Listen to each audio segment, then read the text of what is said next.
10 lists. ठीक है, तो मैं मुख्तलिफ चीज़ों की टॉप 10 लिस्ट कह सकता हूँ। For example top 10 coffee powders for coffee machines. ठीक है, इस किस्म की मुख्तलिफ मैं जो लिस्टें बना सकता हूँ। तो जब मैं लिस्ट का ब्लॉग बनाया करूँगा तो मैं हमेशा उसका जो लेबल है टॉप 10 लिस्ट दिया करूँगा। तो फॉर एग्जांपल अगर मैं क्या नाम है कोई मशीन की, किसी नई मशीन की बात करूंगा कि जी नई मशीन आ गई है, ये मॉडल हो गया है और ये टेक्नोलॉजी आ गई है, तो हो सकता है मैं उसके अंदर न्यू रिलीजेस की कैटेगरी बनाऊं। तो होगा क्या कि जब भी मेरे ब्लॉग में कोई न्यू रिलीजेस पे क्लिक करेगा तो वो तमाम पोस्ट उसको नजर आने शुरू हो जाएंगे जो न्यू रिलीजेस से रिलेटेड है। तो आप समझ रहे हैं ये कैटेगरीज होना बड़ा जरूरी है।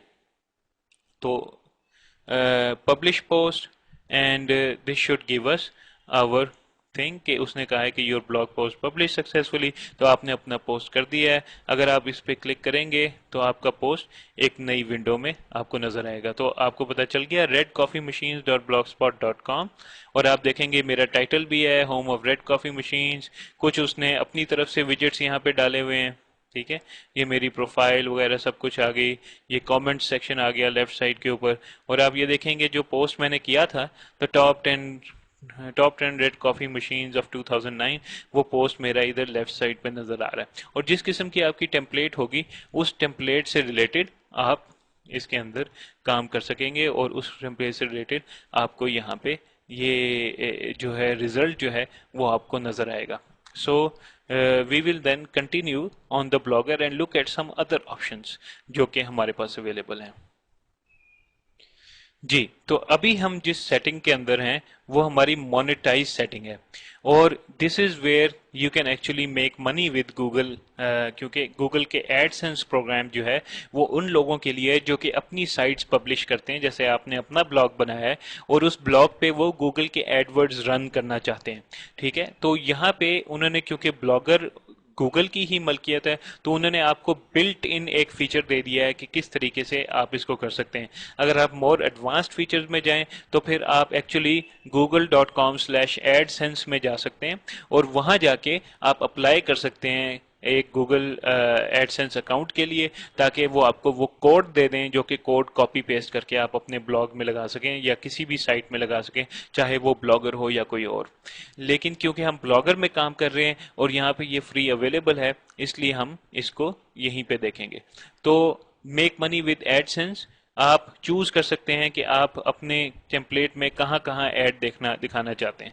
तो फॉर एग्जांपल आप दिखा सकते हैं display ads in sidebar, ये साइड बार का ऐड भी आ गया, and post recommended ads will be displayed in your sidebar and below each post. आपके साइड बार में नजर आएंगे और हर पोस्ट के बाद नजर आएगा। Display ads in my sidebar only, display and post only, don't add new ad, just enable AdSense reporting, if you are already manually enabled ads on your blog choose this option. तो ये recommended option है, इस option को choose कीजिए और then you can click on the next button. जी, तो जो नेक्स्ट स्क्रीन आपके सामने आएगी उसके दो पार्ट्स हो सकते हैं। क्योंकि मैं अपने लॉगिन से मैंने प्लगइन किया हुआ है, सॉरी ये काम किया है, ये नया ब्लॉग बनाया है, इसलिए ये AdSense is enabled for your blog, ये मेरे पास ये मैसेज आया है। और इसने मुझे एक पब्लिशर आईडी दी है। ये पब्लिशर आईडी वो है जो कि ट्रैक करने का तरीका है गूगल के लिए कि कौन सी साइट के ऊपर ऐड हुआ है और किस पब्लिशर को ये जो इनकम है वो किसके हिस्से में जाती है। तो क्योंकि ये मेरा पब्लिशर आईडी है और मेरे जो एड्स हैं वो इस पब्लिशर आईडी के साथ सर्व होते हैं, इसलिए उससे जो रिजल्टिंग इनकम है वो मेरे पास है। अब ये है कि it is very much possible कि आपको यहाँ पे अप्लाई करना पड़े एक पब्लिशर आईडी के लिए, और वो अगर जब आप इस स्टेज पे पहुंचेंगे तो वो खुद ब खुद ही आपसे रिक्वायर्ड इंफॉर्मेशन ले लेगा। लेकिन ये बात इंतहाई ज़रूरी है कि गूगल आपको ये पब्लिशर आईडी देने से इनकार भी कर सकता है, और उसकी आम तौर पे जो मेन वजह होती है वो ये होती है कि लोग जिस दिन ब्लॉग बनाते हैं उसी दिन मोनेटाइजेशन करने के लिए अप्लाई कर देते हैं, जो कि गलत है। गूगल की कुछ शराइत हैं। फॉर एग्जांपल आपका ब्लॉग जो है वो रेगुलरली अपडेट होना चाहिए। आपके ब्लॉग में अच्छा खासा, एटलीस्ट मेरी नज़र में अच्छे खासे कोई 20-25 पोस्ट होने चाहिए, ताकि गूगल को पता चले आपका कंटेंट किस किस्म का है।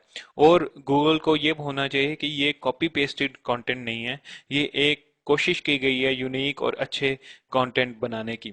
तो once you have done that, तो there is no reason why आपका जो गूगल का पब्लिशर अकाउंट है वो क्यों ना बन सके और आपका एडसेंस प्रोग्राम शुरू ना हो सके। वंस आपका एडसेंस प्रोग्राम शुरू हो जाएगा, तो उन लोकेशंस में जो कि आपने चूज किए हैं साइड बार और हर पोस्ट के नीचे आपका जो एडवर्टीजमेंट है वहां आनी शुरू हो जाएगी। अब आपका मेन काम ये होगा कि आप अच्छे तरीके से उसको लिखिए, आप अपनी मार्केटिंग कीजिए फेसबुक और ट्विटर के थ्रू, और अपने फेसबुक के ऊपर जो आपका अकाउंट है उसको फॉर एग्जांपल आप यूज कर सकते हैं कि आप शेयर कर सकते हैं कि जी just wrote a new post about this and this. और मामला ये नहीं है कि आप दुनिया की हर बंदे को अपने ब्लॉग के ऊपर ले आए।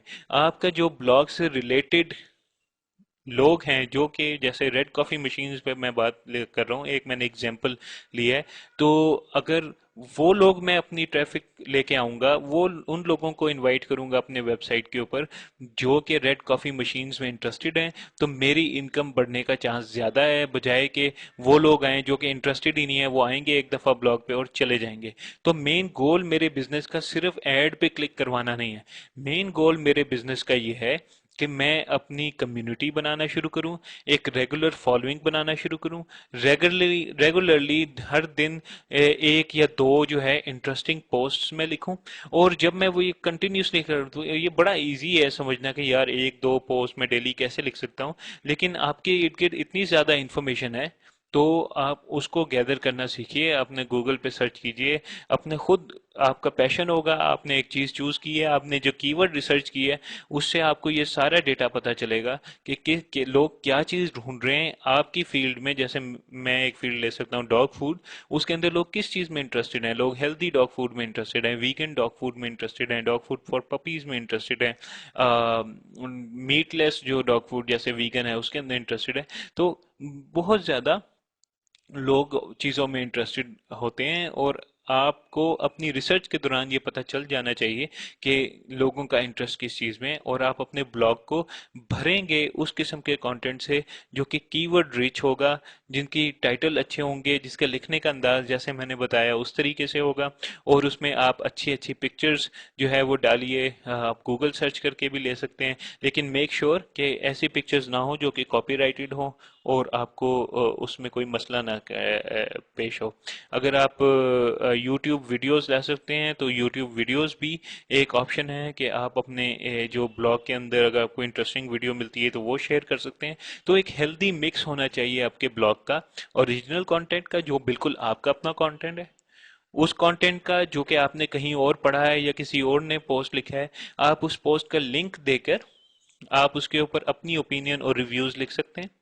नंबर 3, आप क्या कर सकते हैं कि आप जिस तरह वीडियोस मिली हैं या इंटरेस्टिंग ऐसी चीज मिली है वो शेयर कर सकते हैं अपने ब्लॉग के थ्रू। तो ये तो मेन 3-4 टेक्निक्स हो गई जिसके थ्रू आप डेली का कंटेंट क्रिएट कर सकते हैं। एक चीज ये भी इंपॉर्टेंट है कि जब आप किसी कम्युनिटी के हिस्सा बनते हैं, जैसे मैं रेड कॉफी मशीन्स कम्युनिटी का हिस्सा बन गया हूँ या डॉग फूड कम्युनिटी का हिस्सा, मार्केट का हिस्सा बन गया हूँ, तो उसके अंदर आपको फिर ये भी सर्च करके देखना चाहिए कि और कौन से ब्लॉगर्स हैं जो कि इसी कम्युनिटी का हिस्सा हैं। और बेस्ट एफर्ट ये होती है कि आप जब उन ब्लॉगर्स के ब्लॉग पे जाएं तो उधर अच्छे पॉजिटिव और थॉट प्रोवोकिंग और यानी ऐसे कमेंट्स डालें उन ब्लॉग पोस्ट के अंदर जो कि जिससे पता चलता हो कि वाकई आप भी पैशनेट हैं अपनी इस मार्केट के बारे में।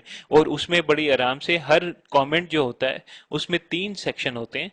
एक तो आपने अपना नाम देना होता है, अपना ईमेल एड्रेस देना होता है, और अपना जो पोस्ट का जो आपने कमेंट लिखना है वो देना होता है, और चौथा हिस्सा उसमें एक यूआरएल होता है। तो बड़ी इजीली मैं क्या करता हूँ कि अगर मैं लिंक्स बनाना चाहूँ, तो मैं क्या करता हूँ कि मैं जब कम्युनिटी में जाता हूँ और मैं चाहता हूँ कि मैं उधर कमेंट करूँ, मैं ये भी चाहता हूँ कि उन लोगों को मेरे बारे में भी पता चले। तो सिवाय मैं सिर्फ ये लिख दूँ कमेंट के अंदर कि जी प्लीज विजिट माय साइट, वो एक सही तरीका नहीं है। लेकिन मैं अपना मेन जो कीवर्ड है वो अपने नाम की जगह जरूर लिख सकता हूँ। सो फॉर एग्जांपल अगर मैं कहीं जाके कमेंट करूंगा तो मैं अपने नाम की जगह रेड कॉफी मशीन्स लिखूंगा, और मैं अपने यूआरएल के अंदर अपनी वेबसाइट का यूआरएल दूंगा।